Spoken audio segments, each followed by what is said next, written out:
Welcome to Recipe Club, where we debate the best way to cook the food you want to eat. My name is Chris Ying. Here with me in the clubhouse today are three tipsy wallflowers huddling together in the corner by the appetizers, trying to avoid talking to strangers. First, to my immediate left, I basically spent every waking hour with this gentleman from the last year because he was the executive producer of Dinner Time Live, Jared Morell. Hello, very excited to be here. Is it okay to take more than one piece from an appetizer tray as they come around? Can you? Will everybody notice it? I mean, if their eyes are open, yes. I say no. I say not early in the party. I think you gotta have some manners. Interesting. Chang, what do you think? Everything depends, all right? Data's constantly changing. So I think when people are around, you have to eat one. So when your nobody's answer- around, you get like dancing by yourself. That So was your answer literally was the answer I wanted also, to give, Jared's though. was like, if Yeah. somebody's looking, Courtney. I think the good Lord gave us two hands for a reason, and you go boom, boom. Assuming you don't have a drink in one hand. You could also always say, it's for my friend who's over there. You know, Yeah. but can I explain to you a pro move? You always want to be situated by a point of egress or, right? And these are really the honeypot spot.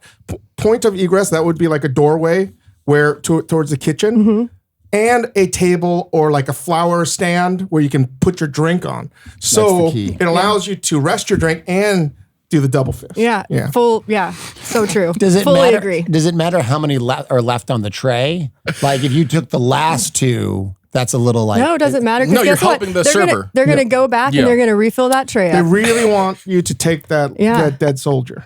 So we've already heard from the other two guests here in the club, but next is Recipe Club's chef laureate, David Chang. Dave, to the best of your ability, can you spell hors d'oeuvres? Hors divorce? Yes, please spell hors d'oeuvres and put the apostrophe in the correct place. H'. Oh my God. O-U-R-S. Yeah, but really close. D And apostrophe V-E-U-R-S.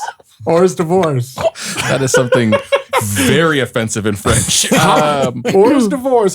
Tell me, if you wanted to spell it phonetically, it is hors divorce. Yes, it is. Can I try? Yeah, let's hear it. I could be wrong. I believe it's HORS space D apostrophe OUERVES. Very close, but incorrect. Darn O apostrophe E-U. Whoa, Jared. Oh, excuse me. Like, wait a second here. HORS Yeah. space D apostrophe. I wasn't listening closely enough. I should have been. EVORUS. What? Did you just spell devours? I Hors was never devours? going to win a spelling bee. DHORS D apostrophe OEUVRES. Bonus point before we get to Courtney's introduction. Does anybody know what it means? Appetizers. Oh, no, I do know this. You know means this, right? You did Little bites. Outside of the work. So the work is the meal, and this is outside of the work. Wow. I thought hors divorce meant in French to devour an hour. To eat 1 hour's worth of time. That's why they call it cocktail hour. And finally, you've already heard from her, but she is the reason why the food looks so good on Lessons in Chemistry. She's the founder of Ruined Table and the former culinary director of Milk Bar. Yeah. You've heard her on the Dave Chang Show. Courtney McBroom. Woohoo! Courtney, Yes. Mary F. Kill. Yes. Shots of gazpacho, Okay. deviled eggs, and pigs in a blanket. Kill shots of gazpacho for sure. Deviled eggs, pigs in a blanket, and Mary deviled eggs. I think that's pretty clear. As you can see, these three are here today on our show because I know for a fact that they're all a good time at a party, and each of them has cooked a. You sure about that? I'm definitely not a good time for at a a party. fact 2 out of 3 of them is a good time at a party, and the other one is the chef laureate of Recipe Club. Each of them has cooked a publicly available cocktail party recipe. We've tasted everything. We've inspected everything. They have scored everything, and we're going to get to all of that in just a minute. But first, we got to set the table a little here. So I want to say this. All hail Mrs. Julius S. Walsh Jr. of St. Louis, the purported inventor of the cocktail party, who Wow. on a spring day in 1917, invited 50 people to her mansion for a 1-hour party. There was a time limit on it, and it was based around cocktails. They arrived at her house from church. They took their limousines to her house, and it became a sensation. I personally love a cocktail party or a cocktail hour. Who believes that story?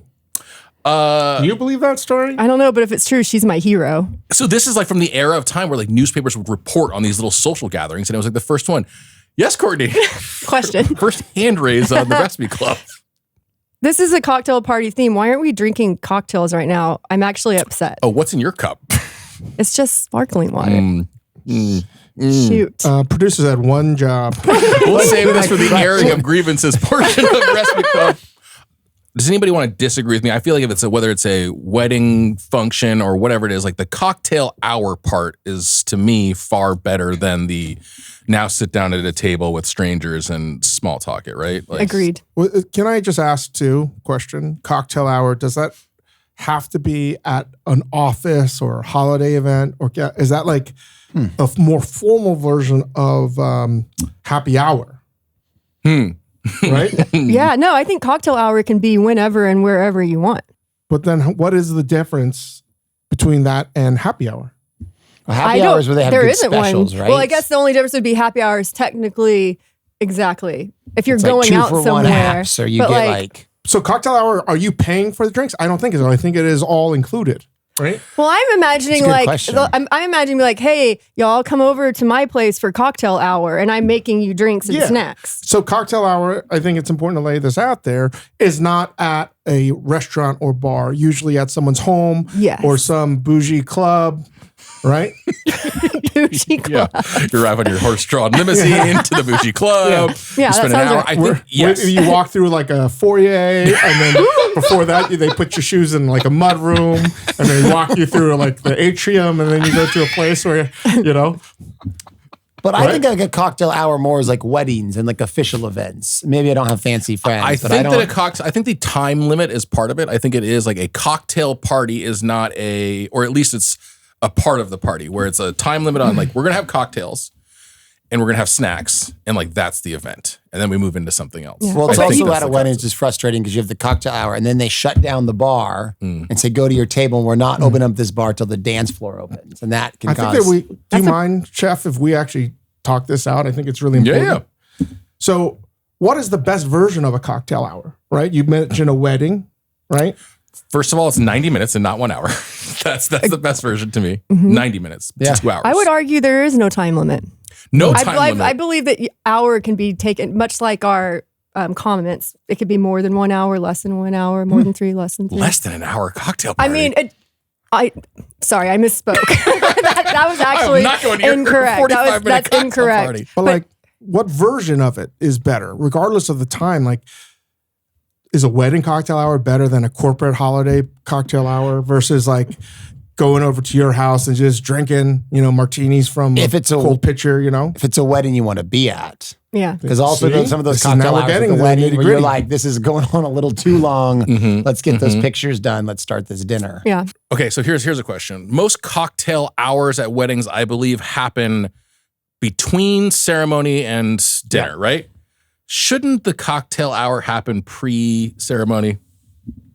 I think you should do one pre and post. There it is. It's always McBroom with the. Yeah. But we've right also idea. been to those weddings where maybe you had a little too much too early. And I think, is it just me? That's on the person who's So drinking. I've also been to weddings where they didn't want to open up the early bar too early because they wanted to sort of like try to get through the night. Lame. Okay, just on the cocktail side of things, McBroom pointed out we don't have cocktails here. But Yes. what is the right way if you're throwing a cocktail party or hosting one or planning one? Do you go with the signature cocktail? Is it one cocktail? Is it wine and beer? What is it? What is I it, have McBroom? something to say. Yeah, I know you do. You're Here's itchy. what I like to do as a person who likes to throw a lot of cocktail parties and parties in general is I like to pick a cocktail that's easy to batch out, like a Manhattan, for example. And you just make a huge batch of it, stick it in your fridge or freezer so it gets nice and cold. That way when it comes time for the cocktail party, you can just be like, here, bloop, bloop, bloop, and then have beer and wine options and soft beverages as well, because not everyone drinks. Like, that's why we bring in the pros to give answers like that. I'll tell a very, very quick story from my own wedding. I've told it on the Dave Chang show, but I have a distinct memory of being at my wedding, and we had batched cocktails, and the servers were sort of bringing them out and getting them ready. And it was like a minute and a half before the ceremony was supposed to start, and I was like, everyone should be over there by now. Who should I run into but Dave Chang? Just like standing over these servers trying to like mix the cocktails. They're doing a bad job. I think they're like doing it with like it's a big bin. You need to get to the bottom and stir the whole thing. You need like a proper ladle. And I think they're doing it with like a fork or something. And I swear to God, the last thing I heard before I went to go get married was Dave being like, "Are you trying to ruin their wedding day?" Yeah. Oh, that's good. The man is a professional. All right. So we need to get into the actual cooking of things here. There are, all of the greatest hits of hors d'oeuvres and appetizers and things at a cocktail party. When you Google cocktail party recipe, you get 117 million results. You get, everything from toasted ravioli to gougères to devils on horseback to what all recipes called the best ever party appetizer. I don't know if you guys all clicked through and saw what this is. I did, and it looked off. I think I know what you're talking about. So you know what it is. I didn't click through. Jared and Dave, you care to take a guess at what all recipes called the best Pigs in a ever blanket. party appetizer? Pigs in a blanket. What do you think it Shrimp was? cocktail of pigs in a blanket. Yeah, those are two good choices. Boy, are you guys wrong. Do you remember what it was? Yeah. It was like whipped goat cheese on toast. It was like marinated sun-dried goat cheese tomatoes. with sun-dried tomatoes. Crostini or something? Wow. Yeah. Yeah, that We was really it. do live in an alternate universe. This is according to Google?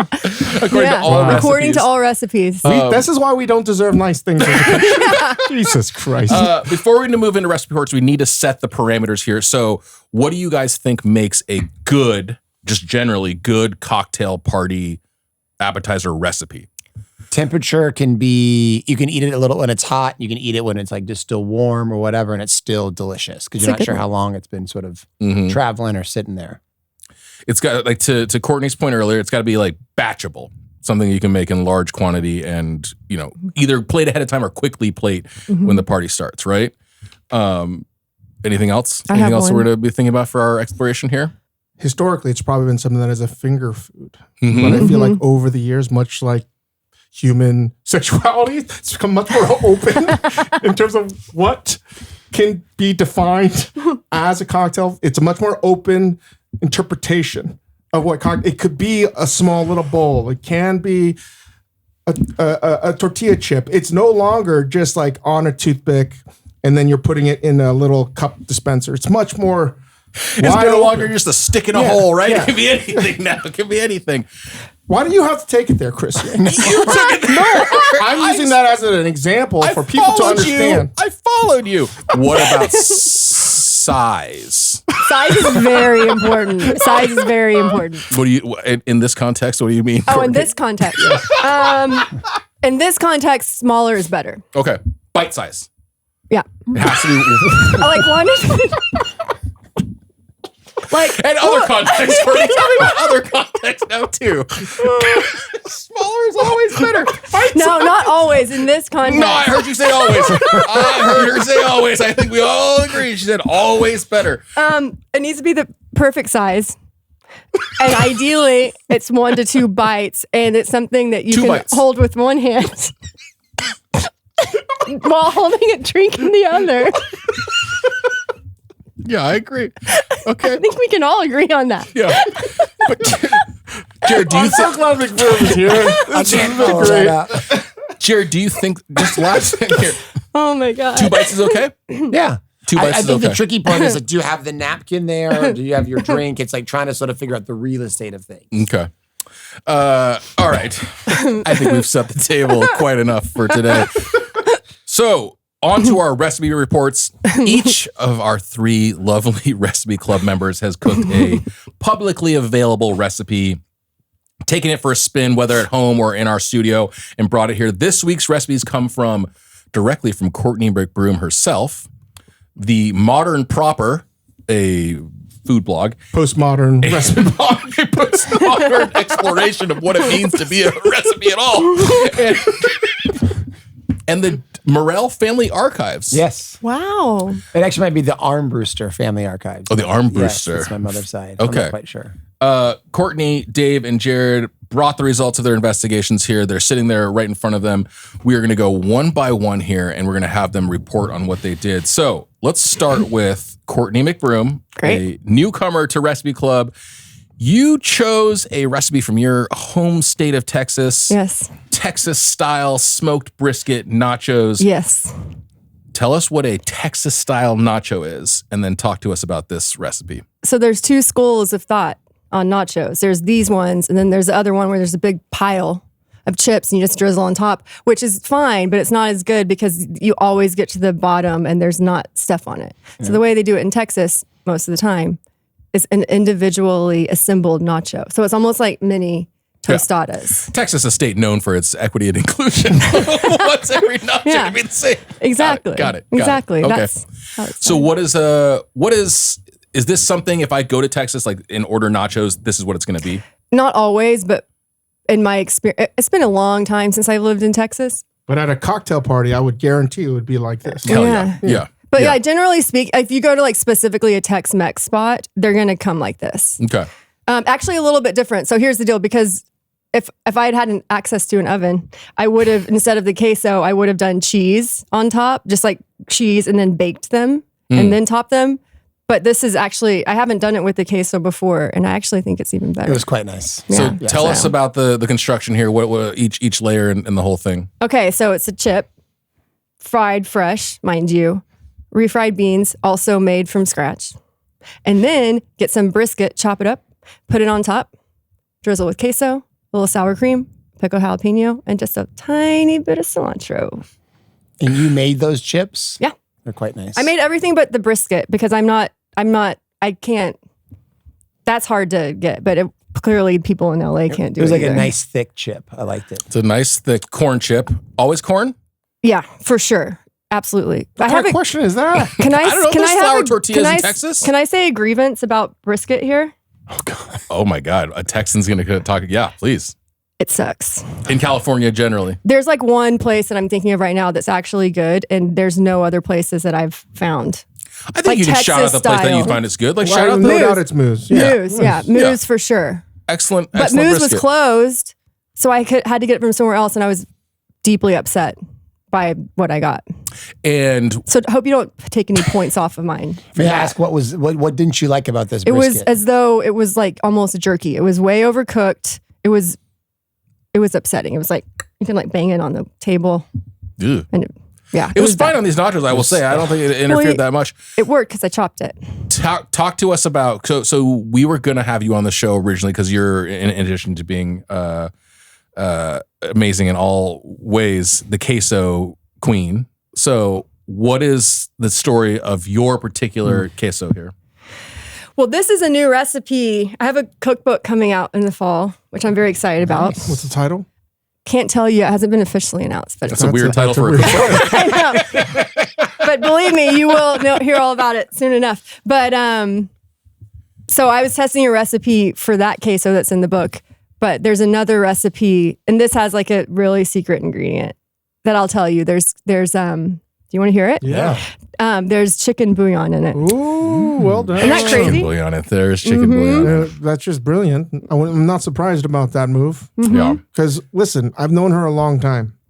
But even before I knew her, even before I knew her name being Courtney McBroom from Texas, I swear to God, people were like, she's the queso queen. Like, no joke. It's like a legend. It's a Everyone's legend. like, she makes a mean queso. Thank you. Dave, from as removed from this recipe and as a competitor, I think I still want to give you the floor here to sing the praises of chicken bouillon generally. Can you do this for me? Yeah, I mean, it's chicken MSG. Why wouldn't you use it? And we don't need to get in this whole debate about MSG. Good luck with your headaches over there if you're listening to this. But like, it's a amazing way to add a lot of flavor instantly. And it doesn't have to be bouillon. It could be powder, but you know, one of the few good things Aussies do is they put chicken powder on their French fries. It's a brilliant move. So, it's one of the things that adds everything. It's like Spinal Tap 11. That's what this is. Wow. Courtney, the other sort of interesting thing I noted about your recipe for queso is buttermilk. Yes. Is that normal in Texas or is that a McBroom thing? Not that I'm aware of, but so when I first moved to New York, there's no queso anywhere. And I was like, I need queso. And so I was forced to figure out how to make it. And every time I did it, it didn't taste right. And I was like, I'm just going to add buttermilk. And the buttermilk worked because I was in Milk Bar. And we had so much buttermilk. I wasn't working on something else at Milk Bar, but No, that's why I'm serious. Like, she was known as the queso queen. I'm not saying that as a joke. But the buttermilk ostensibly here, I think it seems very smart because it has like a little acidity to it. And then it's probably very good as like an emulsifying agent, right? Like it keeps that queso. Yeah, it keeps it uniform. like creamy, but it also kind of lightens it up. So it's not super. It's really nice. Well, Christopher, it's about those caseins in the milk. And don't forget about the phospholipids, David. Let's get to some of the feedback that your competitors. We're going all in. Okay. Oh, we're going all in. I'll give you my feedback first. I thought this was a really outrageously delicious bite of food. I like you don't like the brisket, but I think like the smokiness was really nice. I couldn't put my finger on that thing, but the chicken bouillon was like, it was very delicious. You said you normally do this with melted cheese. I think queso superior to the melted cheese, especially if it's going to sort of sit for a second. That thing where like the melted cheese, you pull like 15 nachos up at once is an issue. Is that an issue? I was going to say That's a win. that means you won. only for perception. I don't want people to see me eat the thing. Here's what I said for my criticisms. Whoa, dude. And he's got 3. I kind of have 3. I don't really Just have kidding. 3. Tell me. One of them was that no one deserves this. I don't think there's a cocktail party where, and I mean this as a criticism only because I imagine a fair amount of work to make your own beans, fry your own chips, all of the things. I don't know that a cocktail party attendee I've ever met deserves to have this this bite of food. How does it hold up? Pretty well. It could hold up a little bit better, I'm sure. Like it wouldn't be delicious cold, but it'd be good room temp. Yeah, I think that's true. Yeah. Jared, ratio of cheese to meat to chip, spot on. Yeah, it's quite nice. Queso was excellent, went very well. Seasoned, I liked the chip. I really like the chip. The chip was great. You would Freshly like fried. one more jalapeno. Yeah, Oh, and wow. that's like a nitpicky criticism, but I would have liked one more jalapeno. Okay, noted. For next time. Dave says texture, great bite, nice acidity, very balanced, long flavors. Yeah, that's why I was getting that brie note. I didn't understand that. Like it was like this cheesy element. I think it's what cheese was it? It was Velveeta. Oh, It's Velveeta with chicken bouillon. yeah. And I think that's what changed the Velveeta flavor. It's a little bit of that long note of. To me, I got like brie cheese, like hot brie cheese. Yeah, but it's basically like future cheese. Yeah. It's Velveeta and But chicken Velveeta is an bouillon. awesome idea because it's got so much emulsified. It's already an emulsified You kind of cheese have to thing. use Velveeta. Yeah. Or It I won't also break. like Land O'Lakes, but that's hard to find here. In Texas, you get the Land O'Lakes. I think people are like are yanking their own chain when they're like, get some cheddar and Monterey Jack and shred it and Absolutely then blah not. blah blah. Like no. It's Well, got the and- sodium citrate, Yeah. literally to make those caseins. Yeah, exactly. Well, and I tested versions of queso with the sodium citrate with like fancy cheeses, and I was like, I just want Velveeta Yeah, and chicken you just bouillon. want what you want. Dave doesn't want this as a cocktail appetizer. He wants a whole Yeah, plate. my whole plate. Yeah. I'm with you on that. That was my only knock. I was like, I would be like, I don't want just one. I want a lot. And I don't want to be around these people anyway, so it's fine. Y'all are so nice. Yeah. So your criticisms here were actually all in praise of this, and the only criticism was we didn't get to eat quite enough of this thing. That wasn't so painful. That was great. Now I want to rewrite mine. Well, No, mine were nice, but We're y'all gonna were really nice. let's see But what it's a really Courtney- good dish. But though. truly, when yeah. things are bad here, it gets bad. People's feelings get hurt. Friendships have been broken on this show. Let's move on to our second recipe. Now, this is Dave Chang's Easy Swedish Meatballs from the Modern Proper, which is a blog founded by Holly Erickson and Natalie Mortimer. Dave, I assume you're a frequent reader or subscriber to this site. A Swedish meatball itself is purportedly something that King Charles XII of Sweden brought back from Turkey and has become world famous because of the giant assemble it yourself furniture company that sells 1 billion of these little every year. This is a great opportunity to sponsor this bit. This desk, that desk, whatever you want. Come on. So here's what I thought was interesting before I ask you to dive into this, Dave. I assumed when you chose this recipe, like a lot of the recipes you're picking for this show, you're kind of just getting ingredients and you're riffing on it. No. I'm choosing everyone that's second from the bottom. Yes, again, it was the second from the bottom. But we placed this one there because I was like, how much variation is there in like making a Swedish meatball? So I do want to hear, they had some very specific points they wanted to make, but I want to hear like your approach to this. I'm trying to like make a recipe that's based on the version without actually having to read it. So these are all the ingredients and I just make it. I've never made Swedish meatballs. I make meatballs quite a bit in general for my family. I used to grow up eating Swedish meatballs as a microwave version. And it had butter noodles.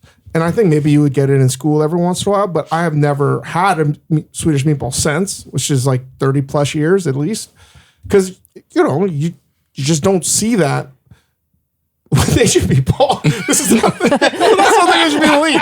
Unless you've been adopted in like Minnesota, Yeah. But what makes it Swedish again? I don't know. They always say that's not a meatball, it's a Swedish meatball. Well, that's I guess like a Swedish meatball technically is, pork and beef, and then it's got a gravy, like cream enriched, roux thickened gravy. Enriched. Yeah, it's I a feel gravy. like it's the cream. But is there something distinct to you, Dave? I saw nutmeg and allspice, which I thought was interesting. And I think that if you are going to use it, it's probably better to use fresh. But again, that's, I guess, what the recipe called for, which makes me believe that maybe the meatballs do have its origins in Turkey, because those are spices that you might see. But also, in a roux-like sauce, where you also see that in Tuscany, in northern Italy, where they add it to their bechamel. So it's not that crazy at all. And, I think a little goes a long way. Mm-hmm. As you were making it in the studio, I peeked my head in and you were sort of instructing not to do this in a nonstick pan. No. What was the Because like you want to get char on it. And more importantly, you want it to stick. Mm-hmm. You want the pan that you're cooking in to also be the vessel that you're going to braise it in the gravy. And if it doesn't stick to some degree, right, you're not going to get the sooks and the fawns, basically the stuff that cooks out, caramelizes. Those are the things that are going to make the gravy delicious, right? It's the drippings more or less. But you want it to caramelize, and it'll probably eventually happen on nonstick, but also you can't cook on high heat on a nonstick. So this is one recipe where you should do this in a stainless steel pan or like a casserole type dish. And to this recipe's credit, which got 5 stars on 93 reviews, they do specifically say fry the meatballs and make the gravy in the same They say pot. deep fry? No, say fry them, like pan fry them, and then definitely make the gravy in the same pot, which is like exactly what Dave's talking about. Like all of that is what makes the gravy delicious. Let's get into some of the feedback here. Courtney. And traditionally, by the way, it's usually served with butter noodles, or I imagine mashed potatoes. But because I've only seen this with butter noodles, like that's what I did. What about lingonberry? We won't do that here. we only have cloudberry here. Courtney Keep McBroom. thrown out of my mouth. Freaking amazing flavor, Courtney says. Freaking amazing. Thank you. Amazing. An unexpected je ne sais quoi. Noodle was perfectly coated. Meatballs fall apart in mouth. I thought I was going to be reading these, so sorry. No, I read them as written here. This Great. is as Wish I written, would have known. Verbatim. I had for criticisms, I had a similar question. You preferred smaller meatballs for a cocktail party. I thought maybe this is a little too much ball for the mouth. Little. These are, again, the kinds of ball size that I like in my mouth. Okay? I like this kind of ball size in my mouth. Maybe you guys don't, but I do. It's your party. If you're not seeing this on Spotify and YouTube, Dave has presented his balls with individually skewered. Courtney was wondering, and I wonder what the artist's intent here as well. Noodles would be hard to pick up and eat for a cocktail party. Again, when I started this recipe, I didn't know that the theme was cocktail party. So I only figured that out after the fact. So I still wanted to put the noodles because I didn't want to throw that away. But here's the deal. Like, I probably would, just for visual, if I was serving this, not that I would ever, like a cocktail. There'd be other things I would do, or different meatballs, right? I wouldn't serve this. I think they're delicious. I'd probably still serve them on a bed of noodles, knowing that they would never be eaten because it's like a nice bed. It's like the bed of lettuce that other canapes and things are served on, right? Except for this one, if I accidentally, skewered a noodle, I'd be very happy with that. Yeah, but also same. talking about how, again, this is why I think it was important to compare the variance of what a cocktail food could be to human sexuality, Christopher. Right? I'm familiar. Yes. This might also be something that you hold, right? It's not just limited to a small, like a little bowl. Thing. Yeah. I would get a little But I bowl. think that's gotten quite popular, like the mac and cheese thing, like the last I'm just 10 saying years. it's very contemporary. It's very 2025, and get with the program, Yeah, people. true. It's a Listen. spectrum. I'm old fashioned. when I want a cocktail party, I want a meatball and a stick. Courtney had a question that I also had. There's like a brightness or je ne sais quoi to this thing. What are we tasting here? I would imagine that many Swedish meatball recipes have sour cream as a component. I think that is probably one that has been made. And because I would imagine probably with some tart fruit in the origins of this. Lingonberry, say. So I saw a lemon and I was like, they're not putting lemon zest in this thing. This is modern proper, right? And I was like, they're adding a little acidity while there's a lot of fat in this. Yeah. I used basically a whole 8 ounces of butter and Wow. 8 ounces of heavy cream. Just for the gravy. And actually 12 ounces of butter all in.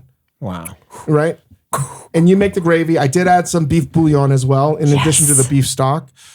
But it was so rich that even if it didn't have lemon in it, I would have added the lemon juice. And I think it's important because even though it's a heavy dish, and this is where people may not realize, why would you add lemon? There's professional kitchens that add acidity, lemon juice to almost everything. To the point where you're not even supposed to taste it because you're not some dishes. This one, you wouldn't know that it was lemon juice, right? You didn't know. No. But just adding just enough of that brightness balances it a little bit. So it's not all fat. So it doesn't taste that heavy. Right. It doesn't become lemon gravy. It's just like a note to kind of lift it up. And I think the modern proper recipe, the original one, has lemon juice in the gravy as well. Jared, you found the meatball very flavorful. You loved the sauce. I like it's very good gravy. Thank you. Agreed. Pasta was well cooked. Everybody thought you cooked the pasta really well, Dave. All that experience. I thought it traveled well or whatever, just like a cocktail party. If that pasta Well, was in there, knowing that, I nice. actually did try to cook it to 90%. It was nice. Knowing that once you sauce it, it's still going to absorb. I was a little skeptical. Like the meatball's delicious. I didn't think the pasta was going to be that good when I got to it. And it was quite nice. But butter pasta with some kind of gravy, very underrated. Yeah. Agree. You thought it might be a little hard to eat at a party, but that was before he made the case for this being a pansexual dish or whatever. Yeah. Take back the criticism. Listen, a long time ago, people thought a lot of kinds of marriages would be difficult. Not Please, anymore. this is for Courtney and Jared, newcomers to the show. Dave's main form of debate tactic is to put you on the side of human history that is terrible if you don't like what he made. This is his typical tactic. So don't be afraid. Okay. Well, that is David Chang's take on the modern proper's easy Swedish meatballs. We're going to move on to our third recipe here. It's the two acts to follow, though. I just want to point that out. Jared Morell, aforementioned executive producer of Dinner Time Live. This is a very, very fitting episode for you to be making your debut. This recipe you chose for stuffed mushrooms has a nice little backstory. Can you explain how we arrived here with these stuffed mushrooms? Well, first off, longtime fan, first time caller. Very excited to be here today. Listen to them all. I know your debate tactic, and it works when you're on the hot seat. Basically, it was an appetizers episode that this came to be when you think you were basically like, nobody makes a stuffed mushroom that's disgusting. Well, we're trying to figure out what to make for the show, and then you were on ChatGPT, I think. We hear... It was the cocktail party episode with Craig Robinson and Joe Latrulio. And, the typical sort of process is like, all right, we have this playground, cocktail appetizers, and everyone's throwing ones out, pigs in a blanket or crab rangoon. And we did use ChatGPT. We're like, what is the most basic American? And it said stuffed mushroom. Yeah. Well, Dave is riffing. Dave will riff, it's like, oh, crab rangoon, interesting. Maybe we can do that as like a cannoli or something. And then, ideas are flying back and forth. And then somebody is just like, what about stuffed mushrooms? And I literally... I was like, that's not is that a dish? Like, I've never even seen such a thing. You've never seen stuffed mushrooms? I've never had a stuffed mushroom. Really? Yeah. Very skeptical. Where would I have cooked that professionally, and where in my life I would have eaten that? I feel like they were at like Chili's or something, or like Applebee's. But I'm getting buffalo wings and chicken fingers Bloomin' and onion. roasted. Bloomin' onion. Who's not gonna get a stuffed mushroom? That's just never happened. I'm being honest. Why would I get such a thing? Courtney, I learned there was times to like chime in during the history of the show and other times, and I quickly was like, why am I talking right now? Yeah, Well, truth be told, the difficulty of that episode, I should have just made stuff mushrooms. Instead of going for what Wait, what'd you make? All kinds of stuff. It was very very good. difficult. It was a Making a all clarified American tomato juice shrimp Yeah. cocktail with carbonaro prawns and a Wow, that's a lot. almond newt That cannoli Rangoon thing was was delicious. good. very Yeah. delicious, and a hog in a duvet, if you recall, the mortadella beef Hog Wellington. in a Oh, I did a duvet. mortadella, pigs in a Wellington. It was beef Wellington done. I forgot. That was a Yum. good block. It was a Ooh, good that sounds reveal on that one. good. Yeah. Well, none of that is on trial today. What we're talking about is what we got in front of us here. So, Jared, you had suggested stuffed mushrooms, and then you were My cowed. mom made them growing up. I loved them. And I just thought it was a fun dish, and I thought it was a popular appetizer. Little I know, but you've had them. Yes, I'm aware. And so I was ridiculed, is maybe the right word that day. No, Chris, have you had stuffed mushrooms before? No. Never, right? No, I mean, I'm not trying to.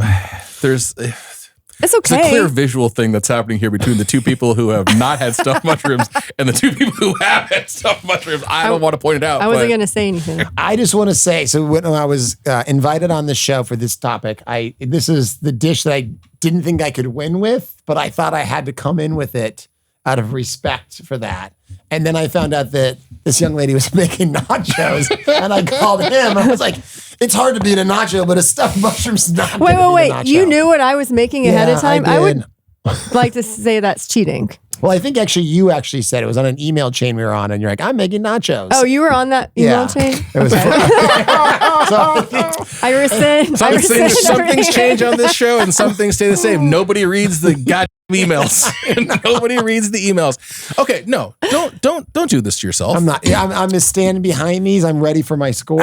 Okay, so this is mom's specialty. Yeah, mom's specialty, but my dad, they're not the most like they like things a little bit not spicy and not too much. So I added probably a little bit more like garlic salt and salt and pepper than that would made when we were growing up. And then I also made a sausage one to try to play to the masses. My sister's friend Nicole introduced these to our family like 20 years ago as a little bit, jazzier. And I got at Costco, but I got the real crab.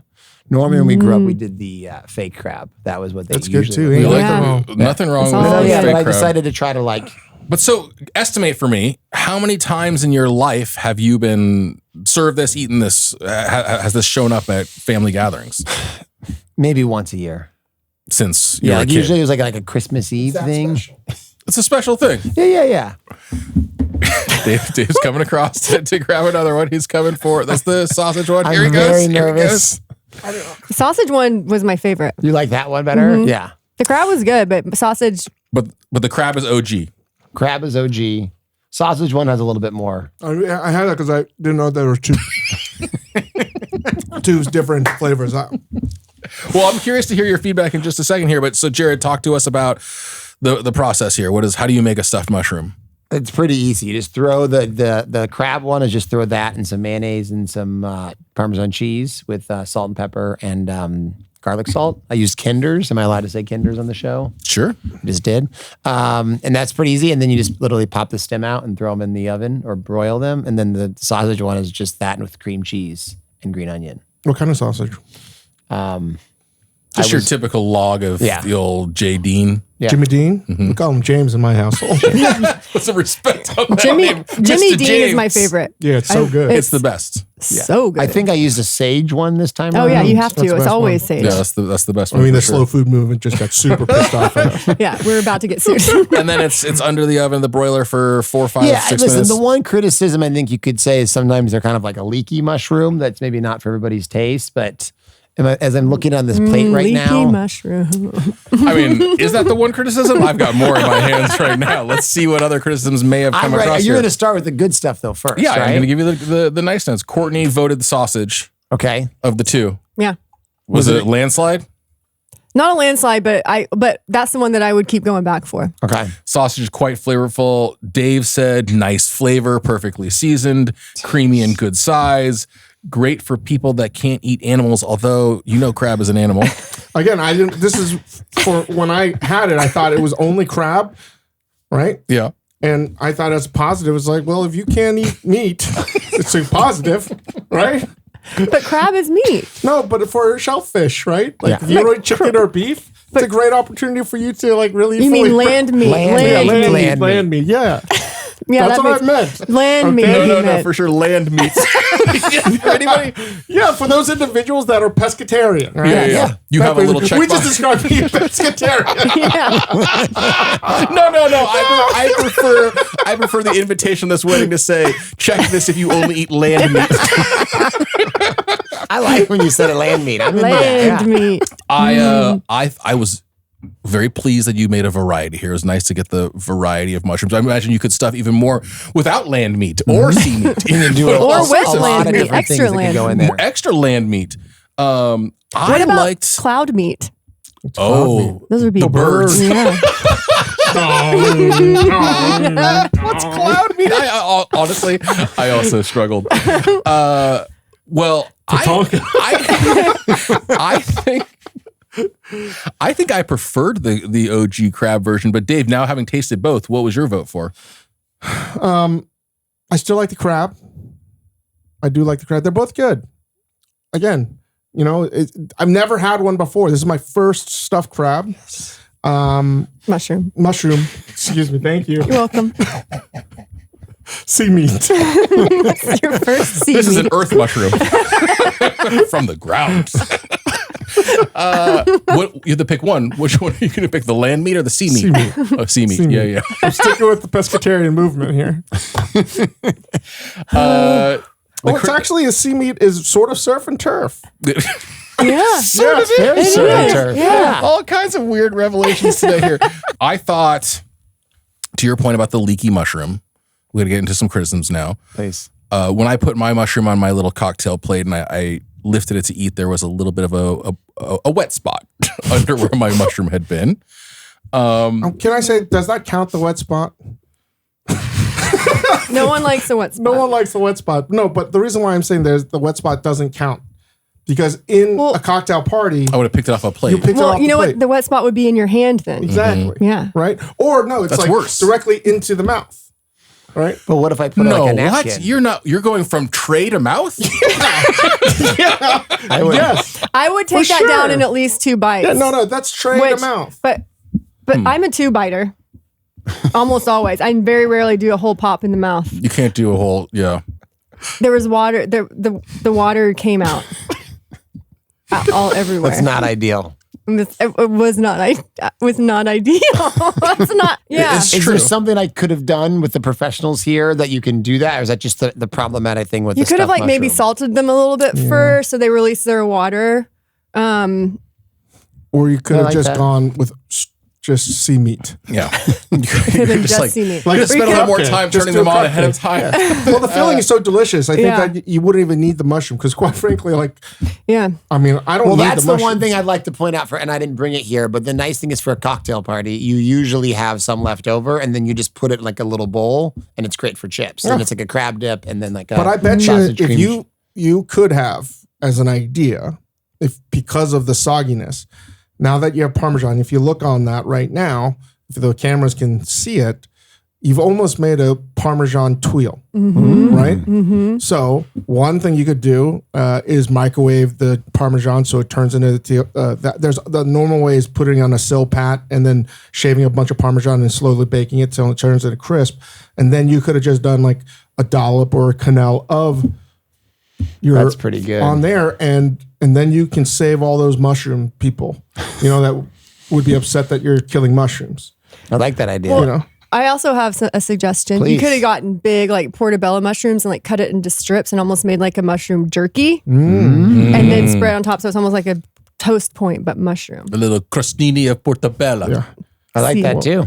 But I thought both things were delicious. The fillings were great.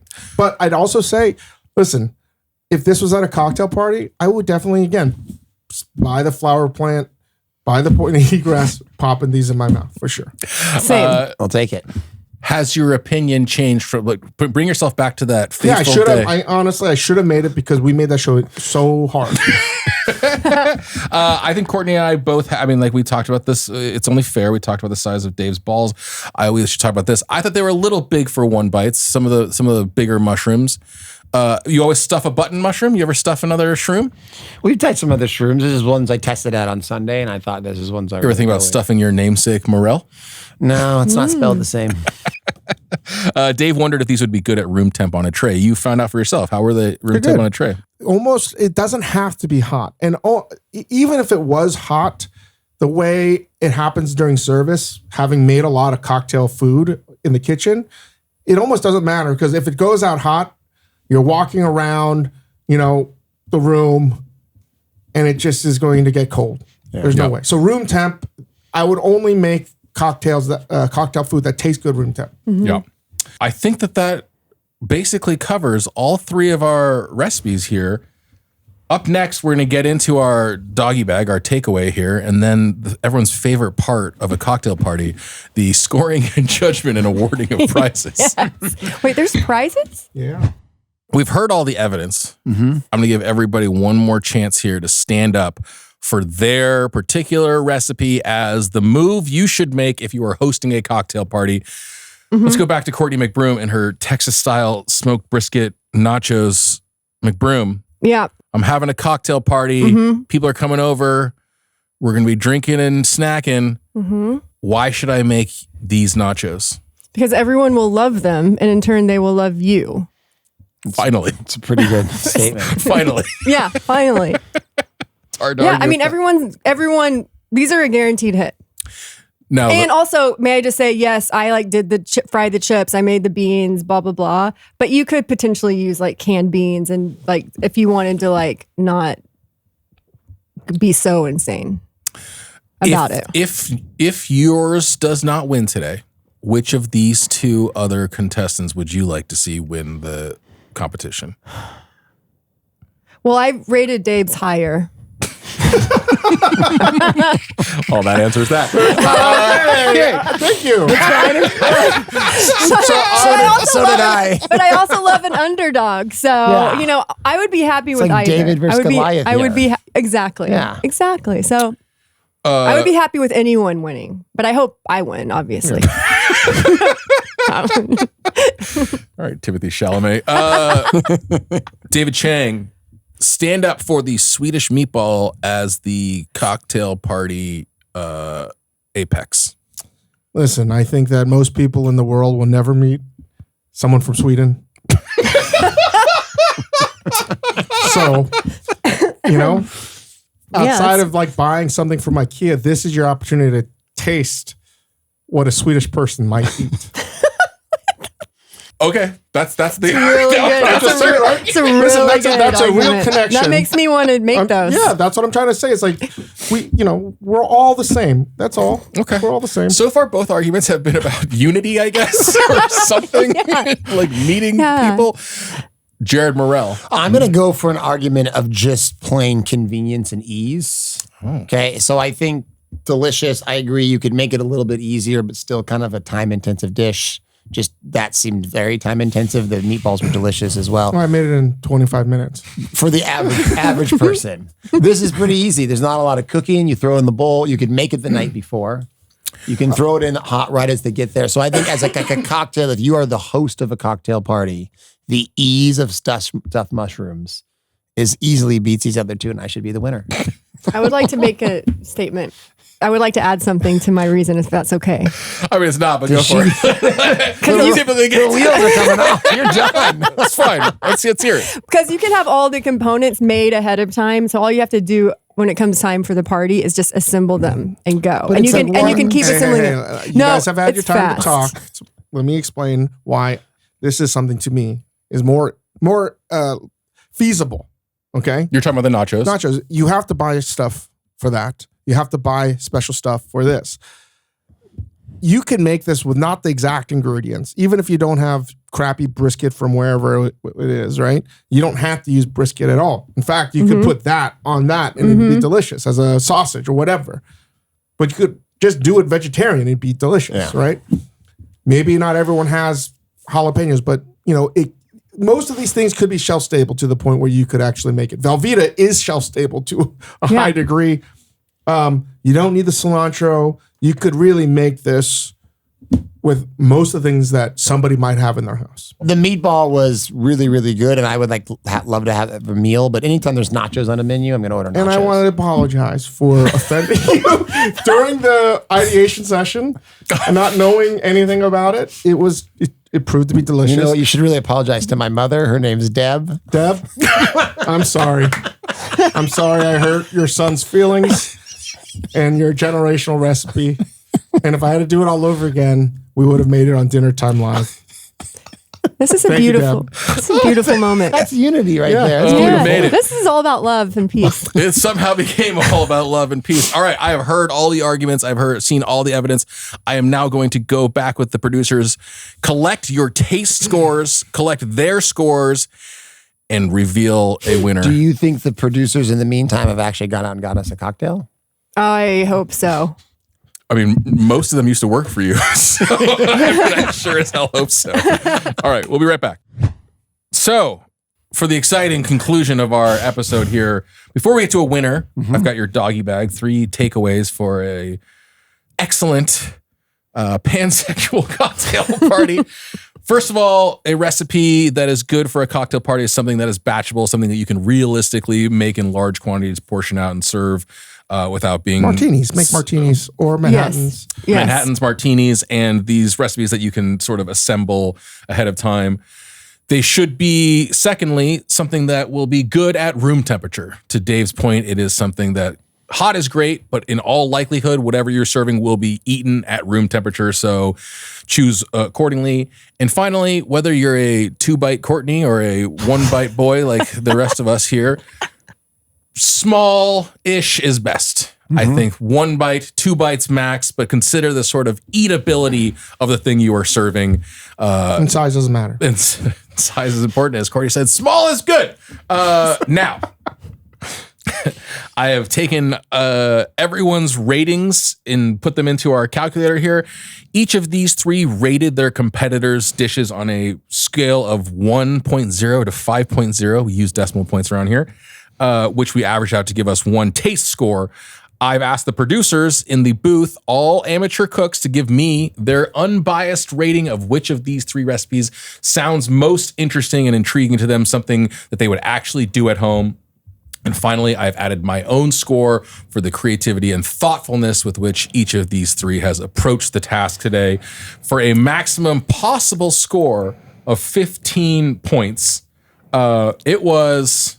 I always say it was close. It wasn't that close.